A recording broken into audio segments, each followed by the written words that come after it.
शेतकऱ्यांसाठी आनंदाची बातमी आलेली आहे। व्हिडिओ शेवटपर्यंत नक्की पहा, सबस्क्राइब करून नोटिफिकेशन बेल ऑलवरती टाका, जेणेकरून की रोज तुम्हाला अशा प्रकारे अपडेट पाहायला मिळेल। तर चला आता पाहूयात काय बातमी आहे, कोणत्या शेतकऱ्यांना जे आहे ते आता रक्कम मिळणार आहे, संपूर्ण माहिती पाहायला मिळेल।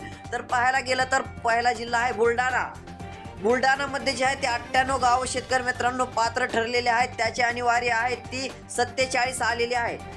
तर 58 गावातील शेतकऱ्यांना जे आहे ते शेतकरी मित्रांनो आता पीक विम्याची रक्कम मिळणार आहे। त्यानंतर जालन्यामध्ये 144 गाव पीक विम्यासाठी पात्र ठरलेले असून 48 जे आहे ते आलेले आहेत। बीडमधील पाहिले तर मित्रांनो 64 गाव जे आहेत ते आपल्याला पाहायला मिळत आहेत। तर आपल्याला यवतमाळ या ठिकाणी 161 गाव पाहायला मिळत आहेत पीक विम्यासाठी पात्र।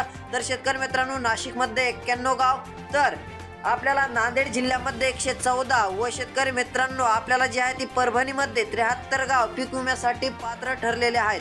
तर आता पुढील जिल्हा पाहायला गेलं तर आपल्याला पीक विम्यासाठी पात्र ठरलेले जर पाहायला गेलं आपल्याला लातूर असेल, तर लातूर या ठिकाणी 120 गाव हे पात्र ठरलेले असून 47 आणीबाणीची जी आहे ते आपल्याला पाहायला मिळत आहेत। तर अकोला आहे, वाशिम मध्ये शेतकरी मित्रांनो आपण जर पाहिलं तर 112 गाव हे पीक विम्यासाठी पात्र ठरलेले असून 47 जे आहे ती अनिवार्य आलेली आहे। तर त्यानंतर अकोला जर पाहायला गेलं तर अकोला या ठिकाणी 146 गाव जे आहे ती पात्र पाहायला मिळत आहेत। पुढे पाहू शकता आता पीक विम्यासाठी कोल्हापूरचं पाहिलं तर शेतकरी मित्रांनो 73 गाव जे आहे ते पीक विम्यासाठी पात्र ठरलेले असून 47 अनिवार्य आलेले आहे।